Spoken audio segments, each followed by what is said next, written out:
Bienvenidos y bienvenidas a otro episodio más de Polifonía.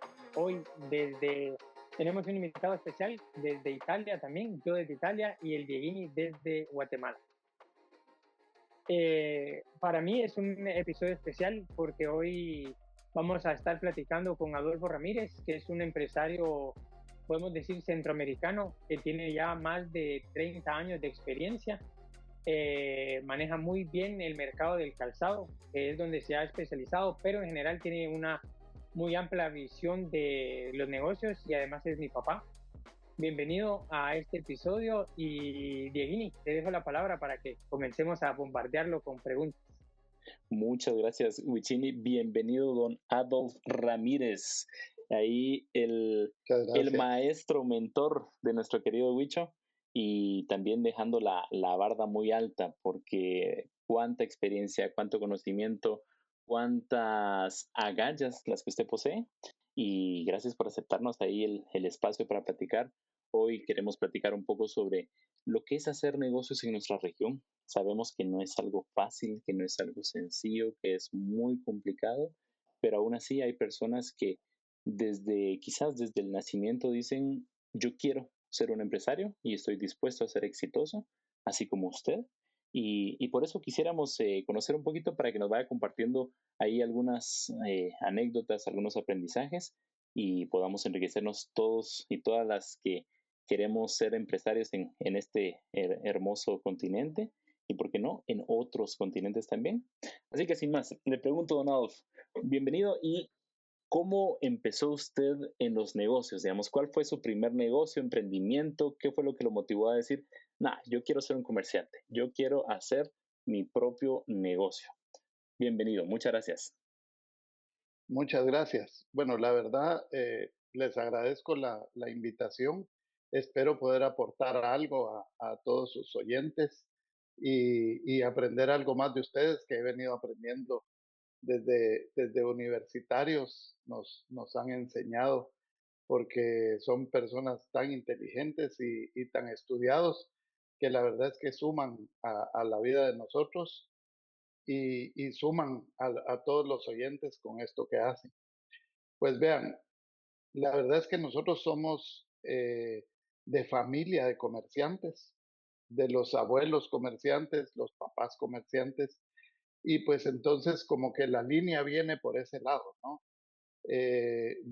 Mis dos abuelos eran zapateros casualmente, no por eso yo soy zapatero, pero sí ellos, ambos eran zapateros, tenían negocios en su casa en aquel tiempo de 1950, 1960, que los negocios pues eran más pequeños, era un poquito diferente, pero ambos fueron comerciantes y casualmente ambos fueron zapateros. Y luego mis papás también fueron comerciantes, tuvieron un negocio de ropa por muchos años y entonces uno viene creciendo en esa línea. No todos se van por ahí, porque mis hermanos no son, tengo uno que es comerciante y otro que es un gran empleado, que ha estado muchos años en las compañías que ha estado y ha escalado a los puestos más altos que hay. Y pues yo que seguí la línea de comerciante.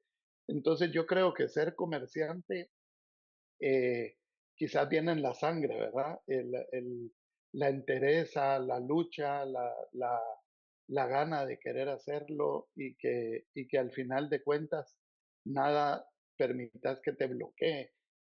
Porque emprender, como lo llaman ahora, ¿verdad? Ahora dicen los emprendedores, en aquel tiempo era yo quiero ser comerciante y uno arrancaba y cerraba los ojos y le daba para adelante, ¿verdad? Y todo lo que se enfrentaba mal, uno lo iba venciendo y se iba inventando cómo vencerlo eh, de, de siempre, pues entonces ahora son emprendedores, pero en aquel tiempo, por ejemplo, nosotros empezamos con el negocio del calzado cuando el internet era por módem y así le empezamos a escribir a China correos, no había videollamada, no había chat, no había nada de lo que hay ahora.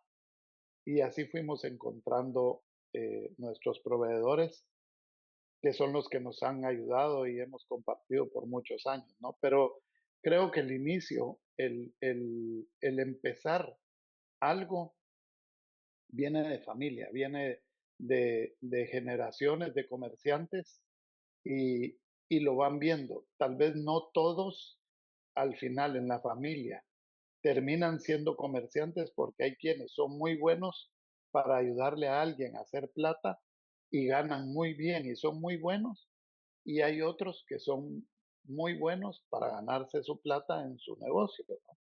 Entonces, respondiendo concretamente la pregunta, yo creo que esto viene de generaciones como el ejemplo que uno debe seguir, ¿no?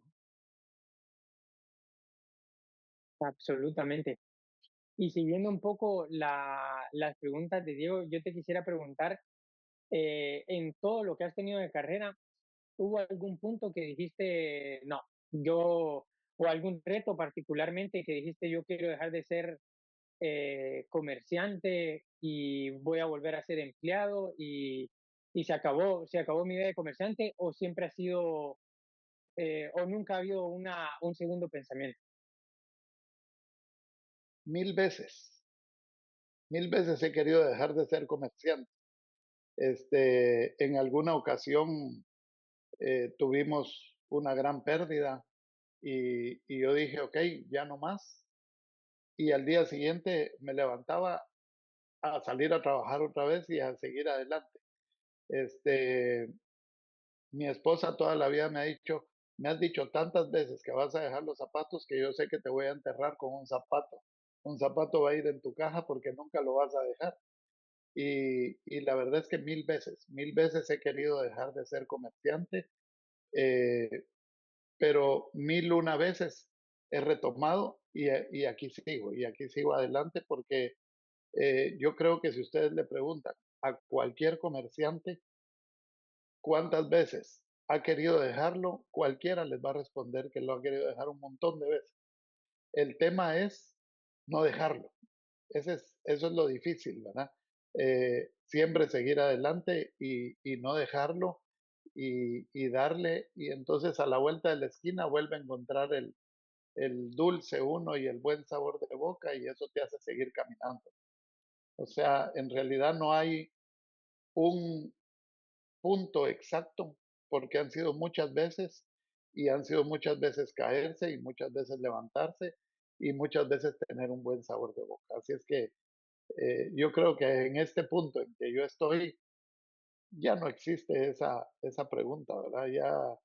Ya aquí más bien es ver quién más va a seguir el legado, quién va a seguir para adelante esto y ya en algún punto uno premiarse un poquito con algunos años de menos trabajo, no de no trabajo, pero sí de menos trabajo. Qué excelente, don Adolf. Y también yo le quisiera preguntar, ¿qué se siente ser un empresario en una región como la centroamericana, en Guatemala? Y también si nos pudiera compartir ahí alguna anécdota que represente eso de ser empresario en nuestra región.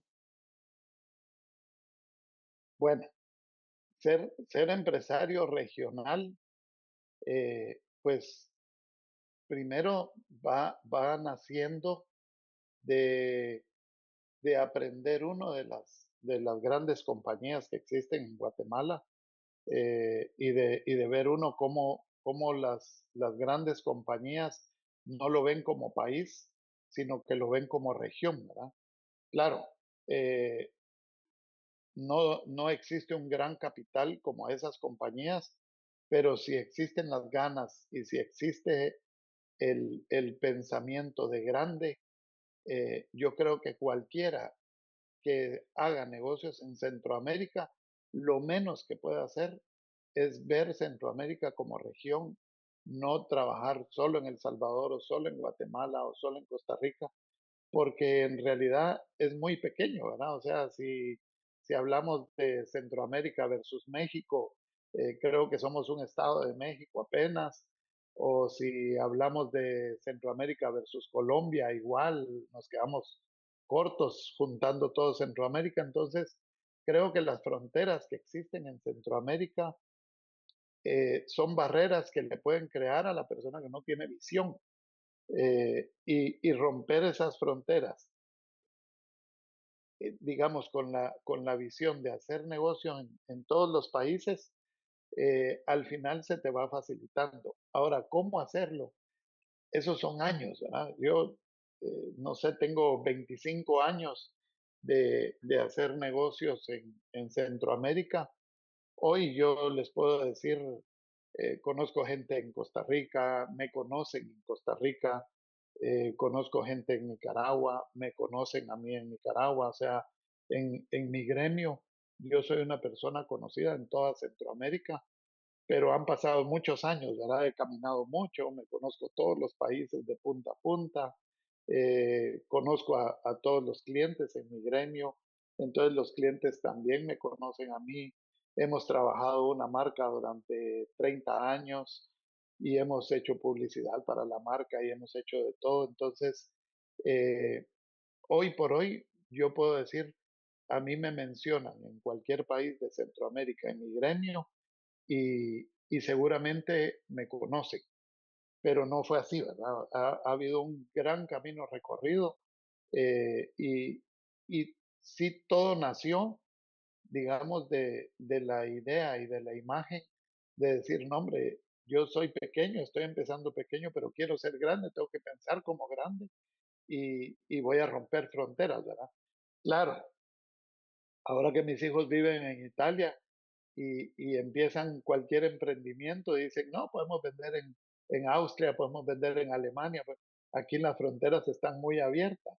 En Centroamérica las fronteras siguen cerradas a este punto, ¿no? Aunque existe la integración centroamericana, aunque existe que han hecho muchos intentos, que quieren hacer un tren que atraviese toda Centroamérica, que quieren integración centroamericana, que unirlo en una sola moneda. Qué fácil sería hacer negocios en Centroamérica si fuera así, pero no es así. Y no se ve que próximamente vaya a ser así, ¿no? Pero en mi caso, en este punto, yo conozco y me conocen en Centroamérica, pero es el recorrido de tantos años, no es otra cosa. Absolutamente.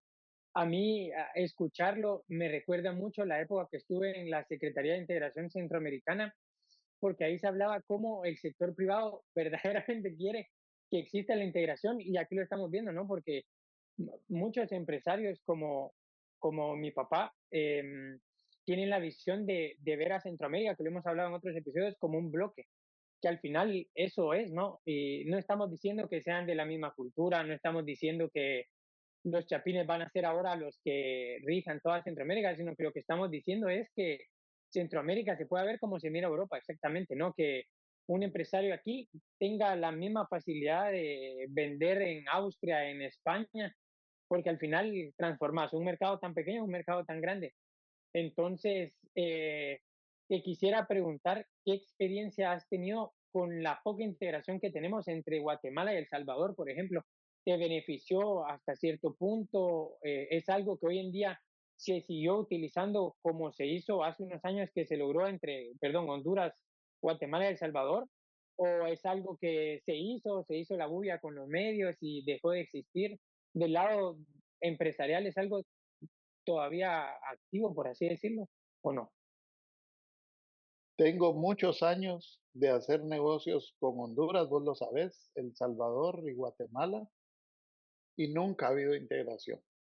Nunca, ni una sola vez yo pude pasar un producto la frontera pagando un impuesto mínimo o no pagando un impuesto, mejor todavía. No, toda la vida eh, hemos tenido que inventar cómo hacer para pasar, digamos, el producto. Cuando digo inventar, me refiero, hemos tenido que unificar mercadería de Honduras y El Salvador, por ejemplo, o de El Salvador y Nicaragua, y meterlo a un almacén fiscal en Guatemala, lo cual eleva los costos.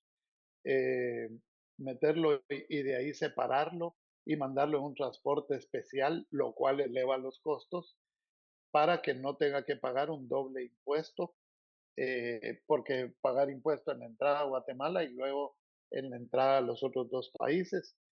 Pero sin embargo, tenemos distribuidores en El Salvador, por ejemplo, que en este momento no quieren hacer pedidos muy grandes y nos están comprando de nuestra bodega de Guatemala y les toca pagar un segundo impuesto. Entonces, su costo no es el mejor y eso les pone más lenta la operación porque sus precios de venta pues no son tan competitivos como deberían de ser y ahí vamos luchando con ellos y apoyándolos para que logren entrar el zapato directamente de China hacia El Salvador para que sus costos sean los de todo el mundo, ¿no? Y que puedan competir como debe ser.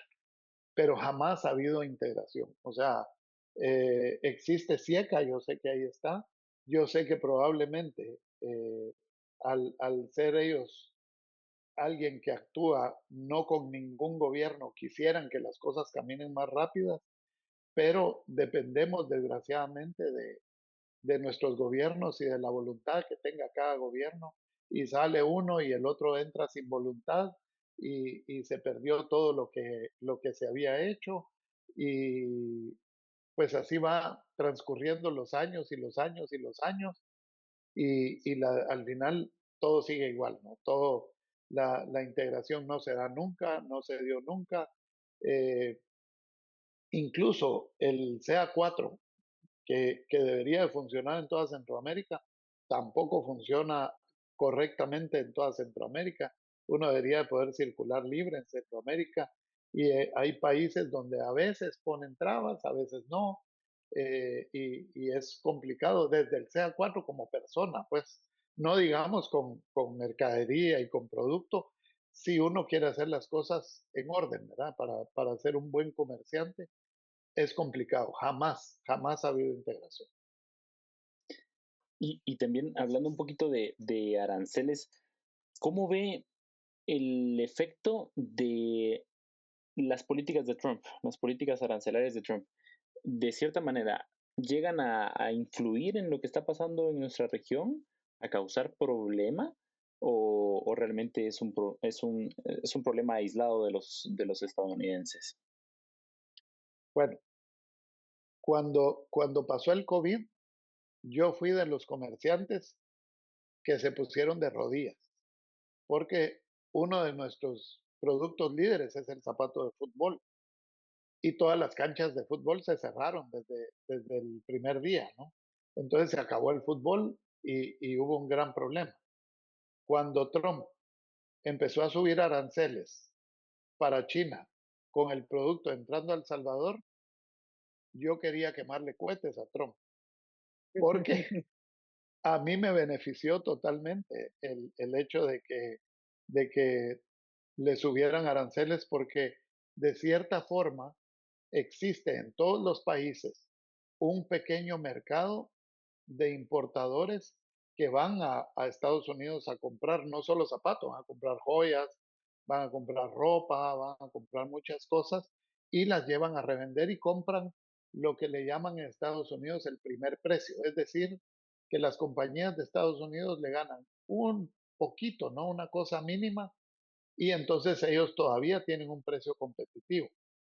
Entonces, al subir los aranceles Trump de China para Estados Unidos, esos precios cómodos y económicos que les permitía competir se terminaron y nos dio lugar a los importadores que vamos directo de China hacia nuestros países en donde no había ningún problema de aranceles, sino que todo estaba transcurriendo con normalidad. Esa es precisamente la vida del comerciante, ¿no? En el COVID arrodillado y luego en la parte de Trump, pues con alguna ventaja, ¿no? ¿Qué pasa con los importadores de Estados Unidos? Que hay 20 importadores, tal vez ninguno lleva un contenedor completo o hablemos de 10,000 pares, 8,000 pares de zapatos, pero entre 20 o 30 que hay o 50 que hay, llevan 80,000 pares de zapatos. Entonces ya es un montón de zapato que compite o que deja de competir en el caso de Trump, ¿verdad? Claro que cuando Trump a los 3 meses echó para atrás las políticas un poco, pues no dio tiempo que se rompiera la cadena de suministros, que fue lo que pasó en el COVID también, y entonces hubo continuidad con el producto, etcétera, etcétera, ¿no? Pero para mí las políticas, en mi caso personal, las políticas de Trump eran beneficiosas si las hubiera mantenido en el 120%, que yo estaba encantado. No, y ahí va a lo que un poco hemos mencionado en otros episodios y que al final lo que haga Trump a Guatemala no debería interesarle tanto porque debería de ser como te sucede, ¿no? Como te sucede a vos, que es, ok, yo importo directo, yo soy Guate, vos sos Estados Unidos y lo que hagas vos puede que me beneficie, puede que no, pero al final yo me preocupo por mi pedazo y no estar a la merced de Estados Unidos, ¿no? Que es lo que hemos hablado en otros episodios, en el pasado justamente. Y aterrizando un poquito más a la situación de Guate, nosotros hemos hablado mucho, para cambiar un poco la temática, aprovechando, ¿verdad? Hemos hablado mucho de los retos que tiene el sector privado y en general el país a nivel de infraestructura, a nivel burocrático. Entonces, te quería consultar ya con hechos reales, como te ha sucedido en los últimos años, ¿qué en este sentido, para el empresario, qué tan difícil es importar, por ejemplo, un contenedor con el actual puerto? ¿Qué tan difícil es el reto del tráfico? Para aterrizar un poquito más a Guate y comenzar a tocar esta temática. Este, es complicado, es complicado que las cosas en nuestros países no funcionen. No solo es Guate. El Salvador es lento, Nicaragua tiene un mini puerto que se llena con un estornudo, Punta Arenas es lento, Calderas es lento en Costa Rica. Eh, en general, los puertos de Centroamérica nunca estuvieron preparados para el crecimiento que han tenido. Desconozco en qué año se crearon los puertos, se fundaron y se construyeron, probablemente en los años 40 o qué sé yo, y los hicieron para el flujo de los años 50. Sí se portaron previsores, pero no lo hicieron para el flujo del año 2000. Eh, Cuando te cae un contenedor en Puerto Quetzal, persinate, persinate, mano, porque eso eh, puede pasar 2 días si tuviste suerte y todo funcionó, o puede pasar 20 días ahí el contenedor y el que carga no cargó y el que revisaba no revisó y la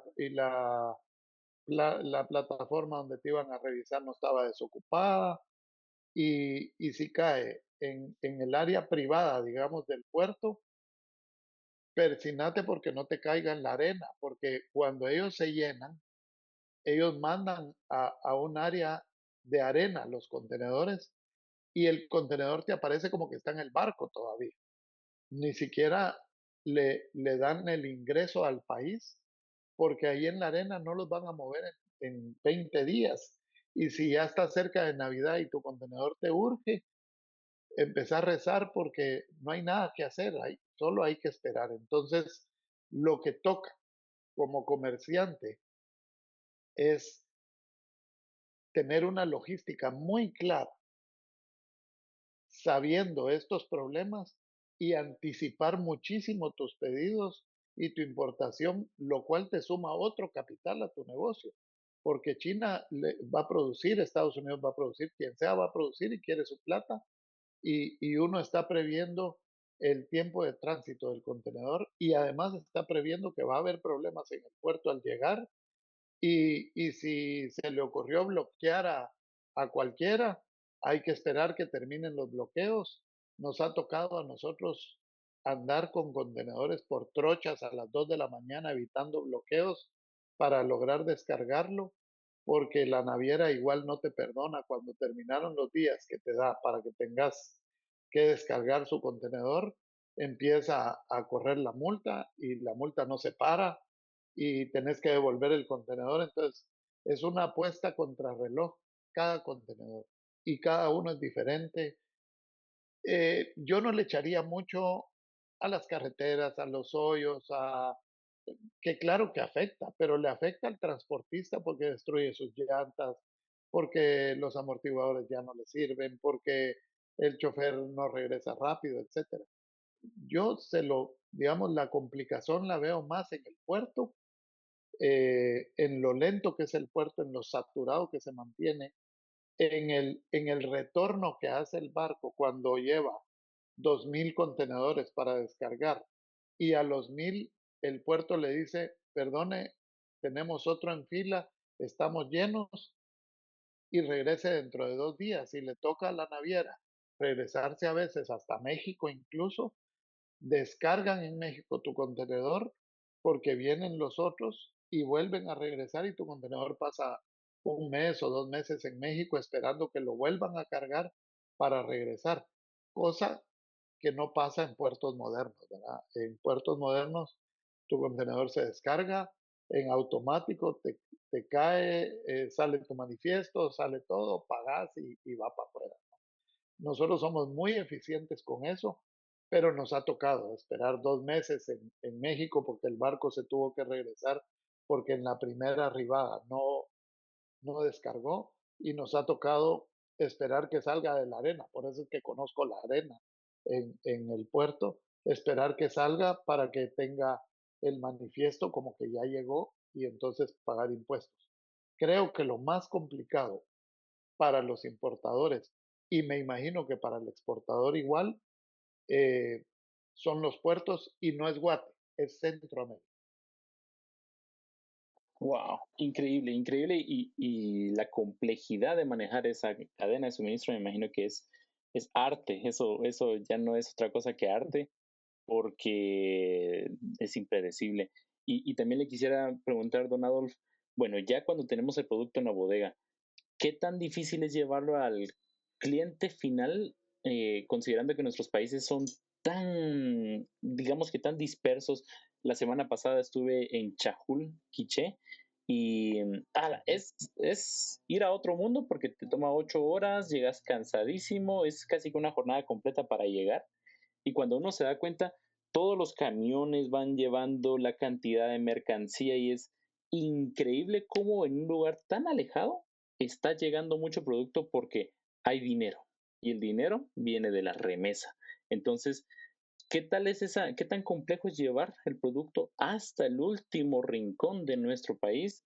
Y también si hay alguna otra complejidad, la carretera, yo decepcionadísimo porque realmente era asfaltada, pero parecía vereda.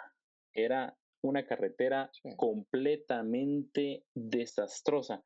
Me imagino que también en la logística de ustedes es muy costoso el llevar un producto cuando primero se va a vuelta de rueda, no porque hay tráfico, sino por la velocidad a la que puede ir uno ahí, y segundo por el mantenimiento de las flotillas, que es carísimo, me imagino. ¿Cómo le ha ido con ese tema? claro. En ese caso, como dicen, donde hay dificultad, lo que uno debe hacer es ser creativo y ver cómo le hace para salir adelante, ¿no?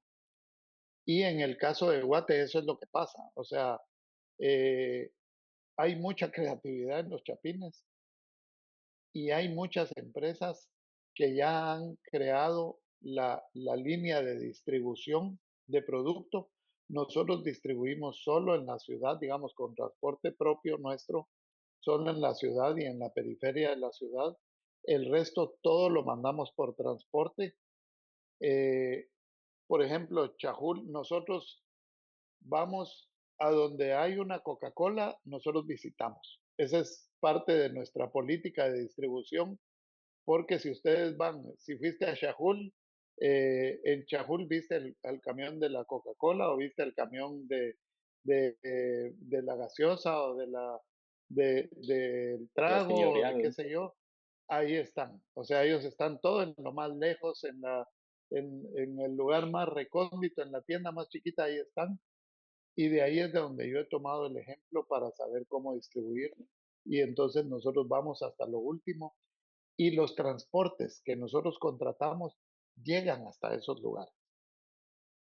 es increíble la manera en que la gente se ha ingeniado llegar a como dé lugar, ¿verdad?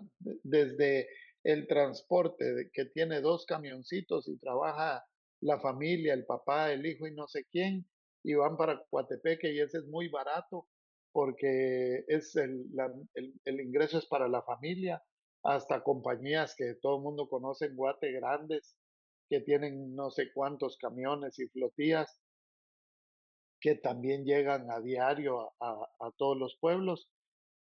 Digamos, Chajul, por ejemplo, es uno de los pueblos que le llaman como tercer punto, ¿no? Entonces, ese tipo de pueblos, la mercadería normalmente tarda eh, de 3 días, 4 días en llegar, pero son tan eficientes que si hablamos de los centros, es decir, Coatepeque, Quiché, Quetzaltenango, Retaluleu, Huehuetenango, la mercadería uno la manda hoy y el cliente la recibe mañana, ¿verdad? Los camiones viajan de noche, van asegurados, llevan a veces hasta patrulla, llevan seguridad, porque conocemos de qué pata cogíamos, ¿verdad? Entonces, pero la verdad es que el tema del transporte y la entrega de nuestro producto a nivel nacional es bastante eficiente. Nosotros tratamos en la empresa de que los pedidos no estén más de 24 horas en nuestra empresa, ¿no? Entró hoy a las 2 de la tarde, mañana a las 2 de la tarde tiene que ser despachado a más tardar y entonces el cliente es así como eh, un delivery bien rápido, ¿verdad? El de los centros pidió el lunes y el miércoles o jueves ya tiene su producto ahí, ¿no? Así es que creo que en ese sentido, a pesar de todas las dificultades, obvio, que cuando ha habido bloqueos como los que hubo hace un tiempo, que duraron una semana y todo se para, ¿no? O sea, nosotros en la compañía ni siquiera mandamos nada y eso nos afecta terriblemente, eh, pero la verdad es que los transportistas hacen una muy buena labor y son muy creativos mandando el producto porque llega rápido. Sí, me gusta en lo personal hablar con mi papá de estos temas, porque como buen empresario y como buen emprendedor que le decimos ahora, y como buen chapín está siempre cargado de positividad, de creatividad, y lo miran sus compatriotas, ¿no? Que de hecho el episodio pasado lo mencionamos mucho, y es de que al final, como también decía Luis, que hoy no pudo estar, eh, el gobierno debería estar, y la población también, a estar más abierta a la idea de hacer alianzas público-privadas, porque al final los creativos siempre salen, y no sabemos por qué, pero siempre salen del sector privado y son los que se toman la tarea de verdad resolver, ¿verdad? Entonces, creo que nosotros con estos espacios de conversación deberíamos de impulsar y dar a conocer que al final no es de que se estén haciendo multimillonarios, sino que están tratando de resolver a veces desde su pedazo de empresa, desde su trabajo, problemas del día al día, como el tema del transporte, ¿verdad? Uno de los grandes temas que nosotros siempre tocamos y que pudiera ser otro de los grandes puntos que el sector privado pudiera resolver es el tema del tráfico, por ejemplo, o el tema del mantenimiento de las carreteras. Hace no mucho se arruinó, dejó de estar en manos del sector privado una carretera y curiosamente a los 2 meses se cayó el puente, ¿verdad? Entonces ahí se miran las comparaciones de cómo lo maneja alguien que es dueño de eso y que lo trata como algo que le costó, porque estamos escuchando desde que lo trae, desde que lo manda, es algo que le cuesta y al final si se pierde son costos y alguien que lo recibe, estoy mis 4 años y me voy, ¿verdad? Entonces, eh, debemos impulsar más alianzas público-privadas. Y para ir cambiando un poquito del tema, porque hay que ir también, no solo quejarnos, sino que hablar de lo positivo, eh, ¿qué te ha hecho permanecer más de 30 años en el mercado guatemalteco, en el mercado, aterricémoslo un poquito más a Guate, ¿por qué después de que migraste un tiempo, que yo conozco tu historia, ¿verdad? Migraste un tiempo a Nicaragua, ¿qué te hace regresar? O sea, ¿qué hay en Guate que es tan adictivo? Porque ya hablamos, por ejemplo, que para los empresarios es bastante positivo que la moneda de Guate es tan estable, que yo sé que eso para los importadores es algo tan importante, pero ¿qué te hace regresar o creer tanto en el país? Bueno, voy a cerrar antes con el tema anterior, contándoles que, por ejemplo, en Nicaragua, cuando nosotros nos fuimos a Nicaragua, existía Correos de Nicaragua y era la empresa más eficiente que había en el país de entrega de un día para otro, era buenísimo.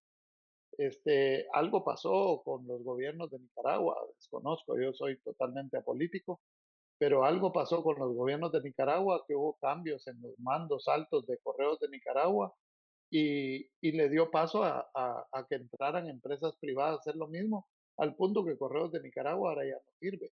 Ojalá Guatemala tuviera un correo de Guatemala que pusiera gente que sabe de eso a manejarlo y que sería un gran ingreso para el gobierno ganarse ese montón de plata que quizás todos los comerciantes nos volcaríamos sobre eso a mandar nuestra mercadería y ellos podrían tener un gran ingreso para mejorar las mismas carreteras que ellos usarían, etcétera. Pues ojalá, ¿verdad? Que hubiera tal vez no una alianza privada gubernamental, sino solo gubernamental, porque son capaces, ¿verdad? Los gobiernos son capaces de comprar flotillas, o sea, hay plata para eso, pero no hay voluntad para hacerlo, ¿verdad? ¿Qué nos lleva a Guate? Bueno, nos lleva a la sangre primero, ¿verdad? Somos chapines. Más preguntaría yo, ¿qué lleva a Guate a un salvadoreño a hacer negocios? ¿Qué lleva a Guate a un nicaragüense a hacer negocios? Y yo eso se lo atribuyo a la estabilidad económica de Guate. A pesar de los malos gobiernos, a pesar de todo lo que ha habido, eh, el año pasado yo vi un anuncio de Little Caesar en donde decía, tenemos 10 años o 20 años, no recuerdo el anuncio, manteniendo nuestras pizzas a 40 quetzales. Y decía yo, no, tenemos 20 años de mantener el quetzal tan estable. Y por eso pueden vender la pizza al mismo precio, si no ya le hubieran subido. O sea, no se echen flores, ¿verdad? Entonces, aparte de los, no sé, 18 millones que ahora somos, que al final creo que de eso, la parte que puedo aprovechar un comerciante de nivel medio como nosotros será un 5% tal vez, porque luego está la extrema pobreza, luego están los muy ricos que no van a utilizar ese tipo de producto y eso se come una gran parte del mercado, ¿no? Pero primero, pues en mi caso es la sangre, pero luego creo que es la estabilidad económica que tiene Guatemala y el tamaño que tiene Guatemala, ¿verdad? Que es el país más grande de Centroamérica, es la capital más grande de Centroamérica, es la que verdaderamente es una capital, ¿no? En Centroamérica.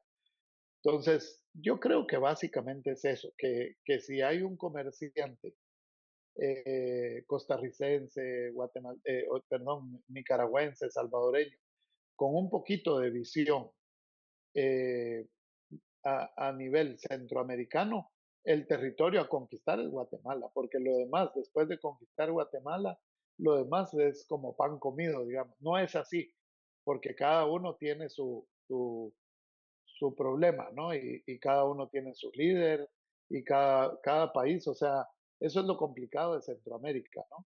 Pero creo que el león a vencer es Guatemala, ¿verdad? Porque es donde hay más competencia, es donde hay más producto, es donde la moneda está mejor plantada, es donde hemos sido estables por muchos años, la moneda más estable de Latinoamérica por mucho tiempo. Entonces, yo creería que eso es lo que te lleva a Guatemala. Mi caso, porque es mi país, ¿verdad?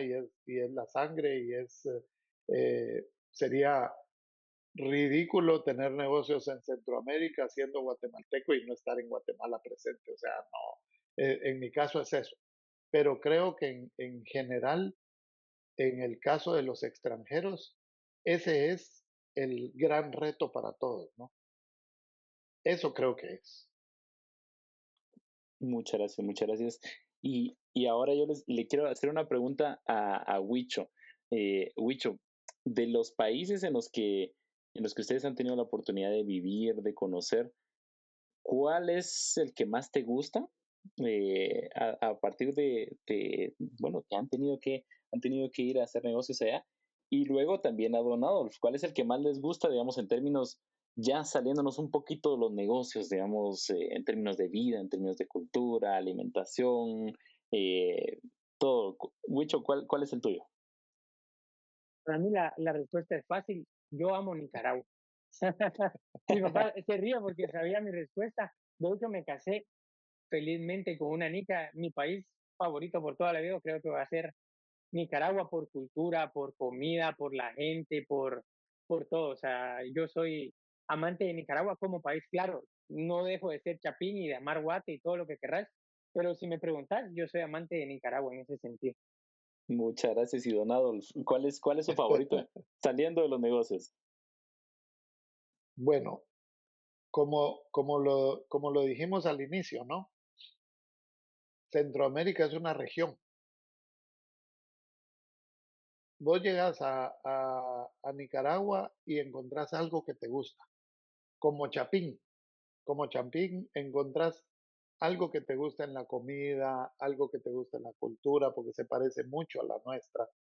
Llegas a Costa Rica y encontrás algo que te encanta, que una playa, que también hay en Guate, que entonces yo creo que personalmente he hecho una patria de toda Centroamérica y te puedo decir, me encanta la educación de Costa Rica, me encantan las playas de Nicaragua, me encanta la comida de El Salvador, me encantan las playas de Honduras y me encanta Guate porque es Guate. Entonces, difícilmente yo te podría decir, tengo una favorita porque cada vez que voy a alguno de los países, voy añorando lo que me gusta de ese país. Entonces, al final, tratándola como lo que es una región, yo creo que cada país tiene algo muy lindo que hay que resaltar. Por supuesto, apoyando la respuesta de Huicho, yo tengo una nuera que amo, que es Nica, y es mi familia y es como que fuera mi hija y doy la vida por ella. Pero la verdad es que cada país tiene algo, ¿no? Yo no puedo decir de uno. Yo le voy a decir que su respuesta, 100 puntos, una respuesta diplomática, pero también excelente, no la puedo negar.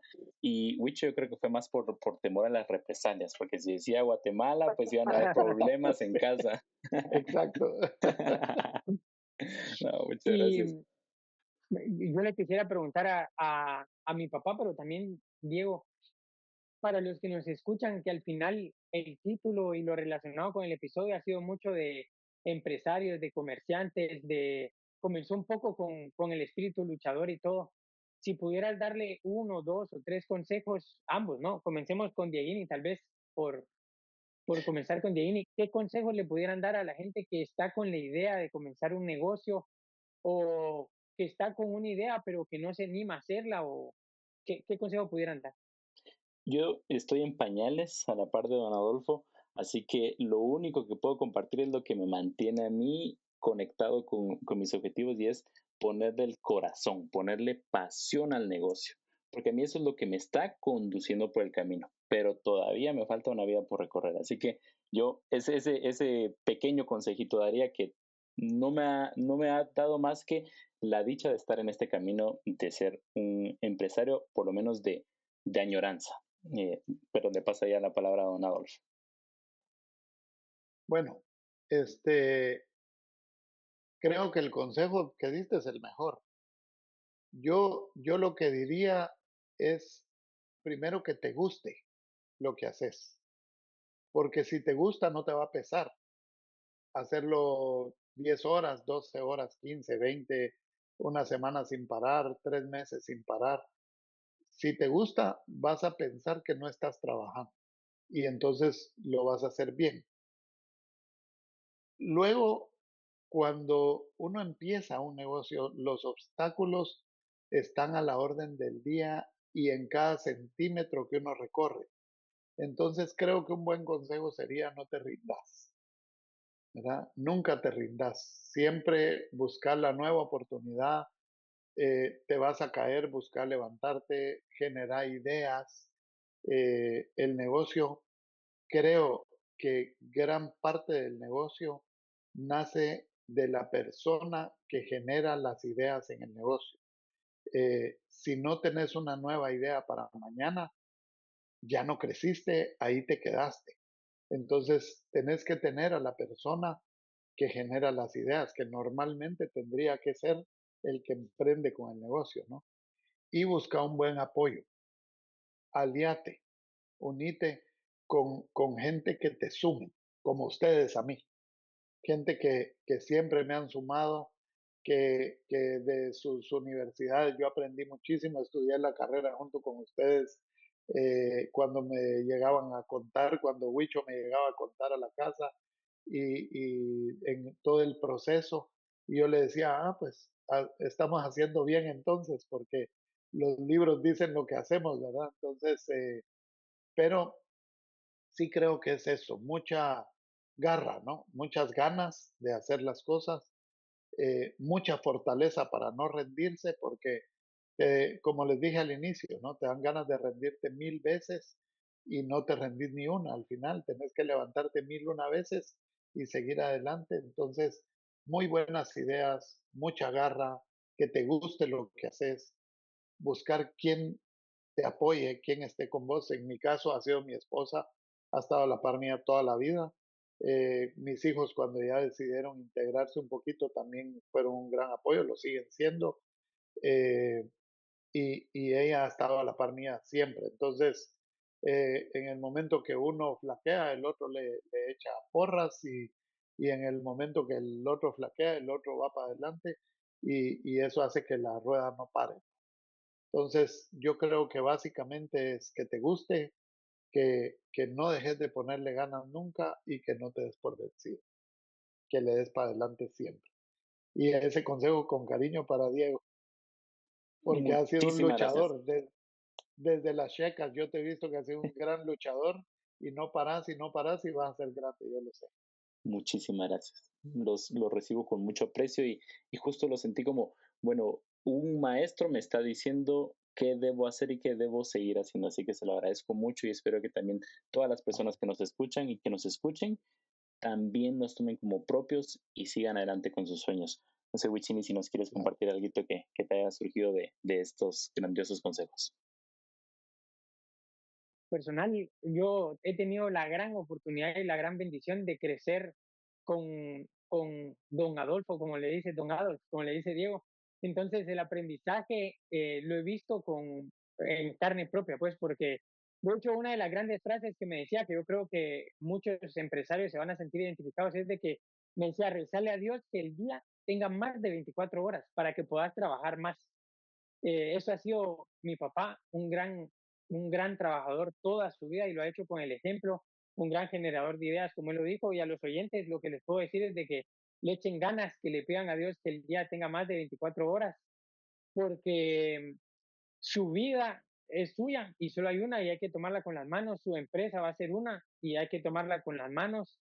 Y al final, Guate, si sumamos todo y somos soñadores, así con pequeños empresarios que le echan ganas y que van luchando y que van luchando y poco a poco, si nos sumamos más de gente luchadora, vamos a ser un mejor país, ¿verdad? Y eso, a ambos los admiro mucho porque los dos son emprendedores. Yo también espero ser un gran empresario en algún momento de mi vida y gracias por la oportunidad de poderte haber hecho unas preguntas, papá, Dieguini, siempre por estar acá en el podcast y no sé, algunas últimas palabras para ir cerrando el episodio. Únicamente contar que pronto saldrás vos también contándonos de tu experiencia, porque ya tienes un proyecto de emprendimiento a los pocos años de estar ya en Italia, así que seguro que tendremos un capítulo para ello. Y de mi lado, despedirme, agradecer mucho por su tiempo, Donald, por su tiempo y también por los consejos que nos brindó. Por favor, ahí paso la palabra, Donald. No, muchas gracias a ustedes por haberme invitado. Espero haber aportado a alguien alguna idea o darle ánimos a alguien, ¿verdad? Échenle ganas. Todos los emprendedores, hay espacio para todos, Dios da para todos. Hay espacio para todos. Échenle ganas, denle para adelante, trabajen fuerte, trabajen todo lo que puedan y verán que en algún punto las cosas se ponen bien. Así es que a darle para adelante y ustedes a darle para adelante con el podcast, que también cada día son cosas bien interesantes y yo los oigo todas las semanas. Estamos pendientes. Muchas gracias. Hasta pronto.